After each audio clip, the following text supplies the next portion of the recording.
The year is 1888, and the airship Daedalus cuts through the clouds, powered by roaring steam engines and fueled by burning coal. We are bound for the uncharted territories of the Amazon basin. The Daedalus approaches the dense jungle canopy, a verdant ocean stretching as far as the eye can see. Strange and exotic birds circle below. Professor Armitage deciphers ancient glyphs etched into a crumbling stone tablet, his brow furrowed in concentration. He hopes to find a passage through the uncharted territory. A native tribe observes the airship from the jungle's edge, their faces painted with intricate tribal markings. Fear and curiosity war on their faces. The airship is attacked by giant bio-engineered insects, their metallic wings buzzing menacingly. Sparks fly as the crew fights back with modified rifles. Isabella pilots the Daedalus through a narrow canyon, dodging jagged rock formations. The engines strain under the pressure.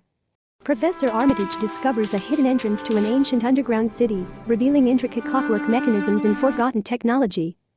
The tribe, initially hostile, recognizes Isabella's peaceful intentions and offers assistance, guiding them through treacherous terrain. A malfunction in the airship's engine forces the crew to make an emergency landing in a swamp filled with strange bioluminescent plants. Isabella repairs the engine under pressure, using her ingenuity and mechanical skills while fending off swamp creatures. Professor Armitage discovers a map within the underground city, revealing the location of a legendary power source. The airship navigates a treacherous waterfall, using a combination of skill and steam power to ascend to a hidden plateau. On the plateau, they encounter a lost civilization, technologically advanced but isolated from the outside world.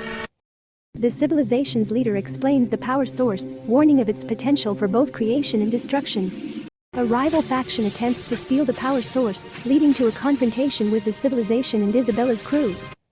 Isabella makes a daring decision to protect the power source, using the Daedalus to create a diversion. Professor Armitage uses his knowledge to disable the rival faction's technology, evening the odds. The tribe joins the fight, using their knowledge of the jungle to outmaneuver the attackers. The rival faction is defeated, and the power source is secured, ensuring the safety of the lost civilization.